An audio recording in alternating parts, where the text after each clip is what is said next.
Assalamualaikum warahmatullahi wabarakatuh. Kembali lagi di mata kuliah studi kelayakan bisnis. Pada pertemuan kali ini kita akan membahas mengenai aspek teknik dan manajemen operasi bersama saya Amelia Haris Nasution. Adapun tujuan dari pembelajaran kita adalah adik-adik mampu memahami dan menjelaskan kembali mengenai aspek teknis dan manajemen operasi dalam studi kelayakan bisnis, di mana didekati dari mulai definisi aspek produksi, kemudian proses produksi, luas produksi, dan manajemen operasi. Secara umum, aspek teknis produksi atau kadang disebut dengan aspek teknis dan manajemen operasi itu merupakan lanjutan dari aspek pemasaran, di mana kegiatan ini timbul apabila sebuah gagasan usaha itu memang sudah oke dan kemudian akan dilaksanakan dan akan dilakukan dan kemudian akan diimplementasikan, sehingga harus dilihat sejauh mana aspek teknik produksi dari kegiatan produksi tersebut. Aspek teknis diartikan sebagai aspek yang berhubungan dengan pembangunan dari proyek yang direncanakan, baik dilihat dari faktor lokasi, luas produksi, proses produksi, penggunaan teknologi, entah itu mesin atau peralatan, maupun keadaan lingkungan yang berhubungan dengan proses produksi. Aspek teknik produksi itu dapat diartikan juga sebagai suatu aspek yang berkenaan dengan proses pembangunan bisnis secara teknis dan pengoperasiannya setelah bisnis tersebut selesai dibangun. Nah, pelaksanaan dari aspek ini seringkali tidak dapat memberikan suatu keputusan yang baku, oleh karena itu akan ditemukan berbagai macam alternatif jawaban, sehingga salah satu hal yang harus dilihat itu adalah bisnis-bisnis serupa di masa lalu ketika mereka melakukan pembangunan. Jadi keberhasilan penggunaan teknologi sejenis misalnya itu bisa dilihat dari bisnis-bisnis orang lain di sebelumnya gitu kan ya, atau hal yang terkait dengan pembangunan bisnis yang sejenis itu bisa menjadi pembelajaran untuk orang-orang yang akan melakukan pertimbangan terkait dengan aspek teknik produksi. Diharapkan dari hasil analisis nantinya dapat diketahui rancangan awal, kemudian penaksiran biaya investasi, termasuk juga biaya eksplorasi. Oke, beberapa pertanyaan yang harus dijawab dari aspek teknis ketika akan melakukan pertimbangan teknis dalam studi kelayakan bisnis. Yang pertama adalah lokasi bisnis, yakni di mana suatu bisnis akan dilaksanakan, itu yang dipertimbangkan terkait dengan lokasi pabrik, berarti untuk produksi, maupun bukan pabrik, entah itu terkait dengan lokasi penjualan maupun lokasi administrasinya. Kemudian yang kedua adalah seberapa besar skala operasi atau luas. Yang kedua adalah seberapa besar skala operasi atau luas produksi ditetapkan untuk mencapai suatu tingkatan skala ekonomis. Kemudian yang ketiga adalah kriteria pemilihan mesin dan equipment-nya, utamanya equipment utama, serta alat pembantu mesin dan equipment-nya.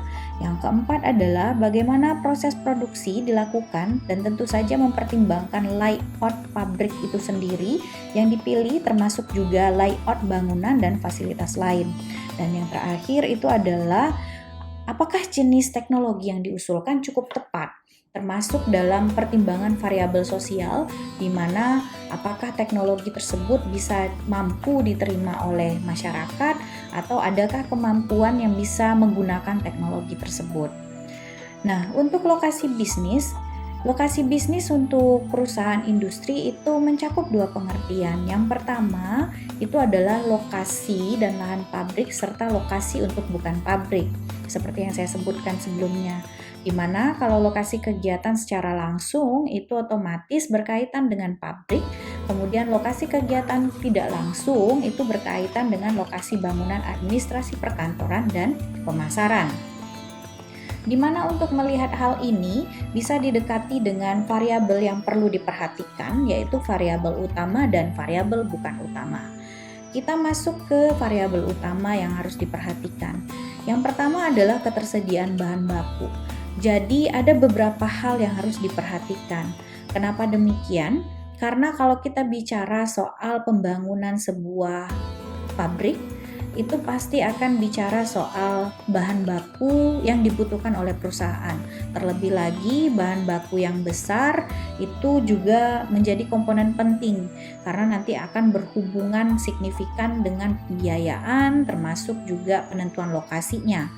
Nah, beberapa hal yang terkait dengan ketersediaan bahan baku diantaranya jumlah kebutuhan bahan baku dalam satu periode dan selama usia investasi, kemudian kelayakan harga bahan baku, kemudian ini kelayakan harga bahan baku sekarang maupun masa yang akan datang, kemudian kapasitas, kuantitas, kualitas, kontinuitas sumber bahan bakunya tersedia atau tidak, kemudian biaya-biaya pendahuluan yang diperlukan sebelum bahan baku siap diproses, misalnya biaya pengangkutan, kemudian biaya lain-lain. Nah, yang kedua itu adalah terkait dengan letak pasar yang dituju. Untuk industri yang konsumtif, cenderung untuk produk-produk konsumtif, ini bobot variabel ini sangat menjadi faktor penting. Karena untuk industri yang konsumtif tentu saja dibutuhkan lokasi yang dekat dengan pasar. Nah, beberapa hal yang didapat informasi antara lain terkait dengan daya beli konsumen, kemudian pesaing, dan beberapa data tentang aspek pasar lainnya. Kemudian yang ketiga adalah tenaga listrik dan air. Ini terkait dengan kebutuhan dan kegiatan bisnis tersebut, di mana sumber daya ini cukup besar menjadi hal yang sangat penting. Beberapa bisnis itu bisa menggunakan kapasitas listrik dan air yang sangat besar dan dia harus mempertimbangkan lokasi, apakah cukup tersedia PLN-nya atau sumber listrik dan PDAM dari negara, ataukah kemudian dia akan mempertimbangkan untuk membangun sendiri. Oleh karena itu harus juga melihat apakah ketersediaan air tanah dan juga dana.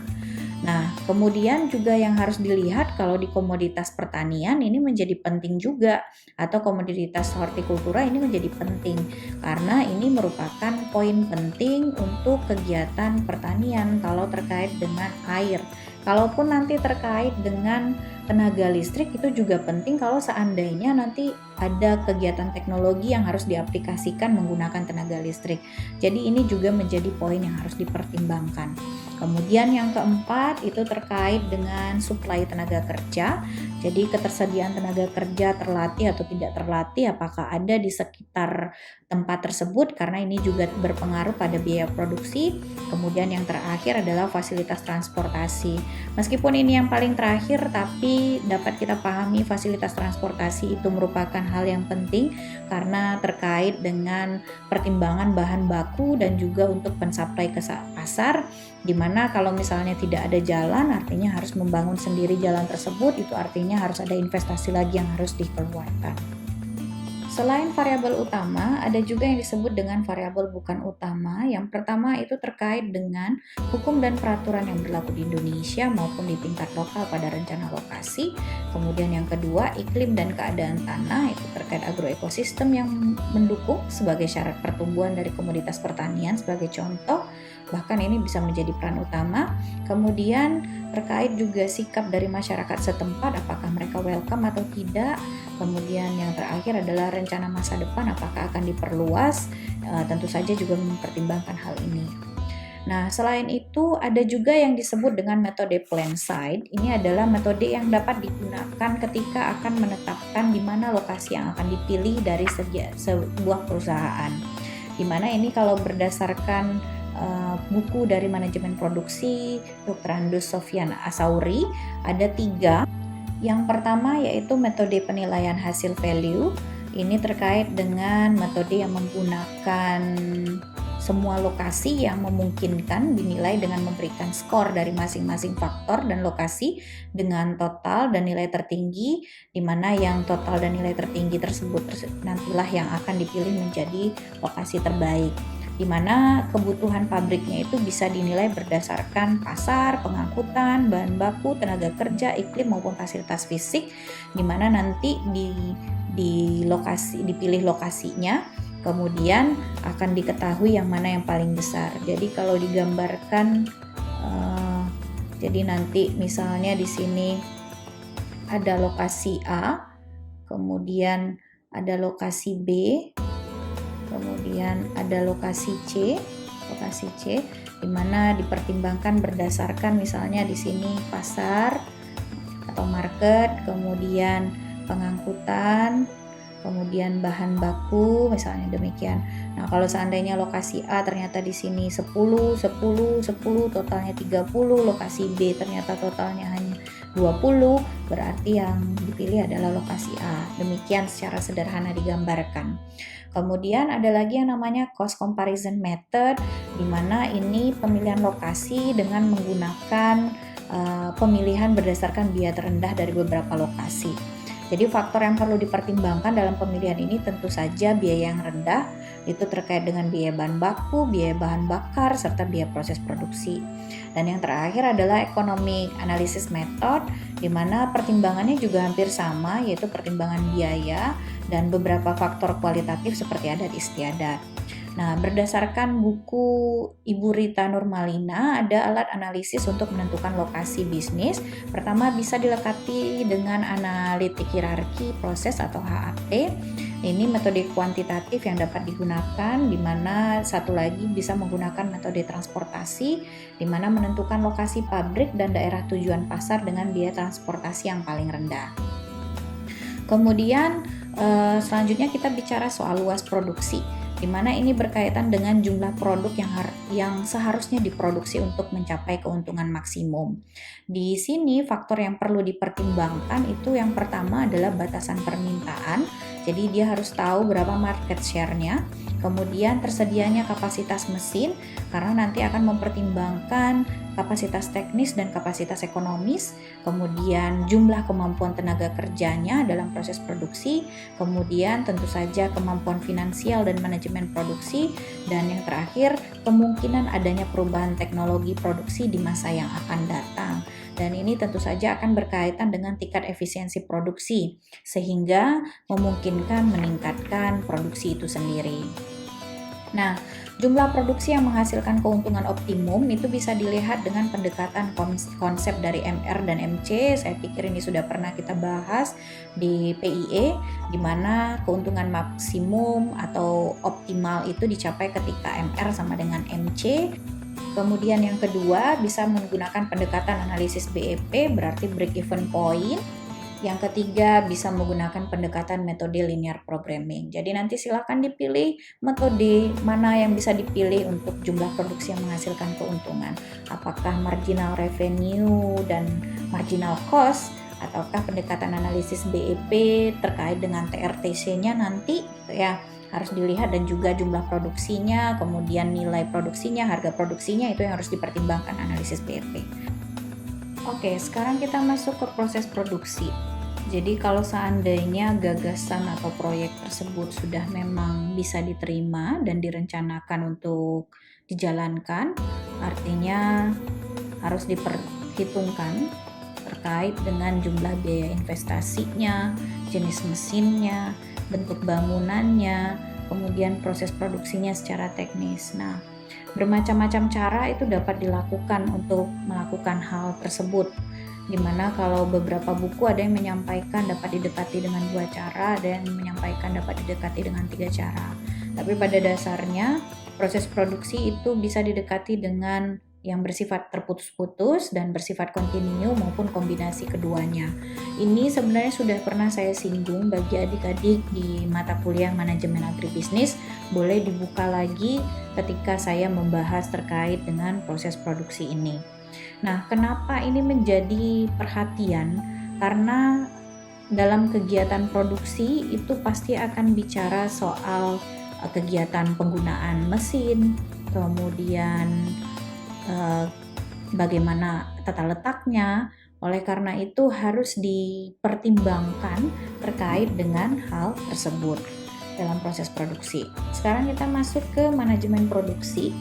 Jadi dalam usaha untuk melaksanakan proyek, kemudian misalnya sudah dianggap visible untuk dikembangkan, maka peranan manajemen tidak bisa diabaikan dalam keberhasilan usaha tersebut, di mana tentu saja harus mempertimbangkan faktor-faktor, di mana harus persiapan-persiapan terkait dengan manajemen produksi itu sendiri.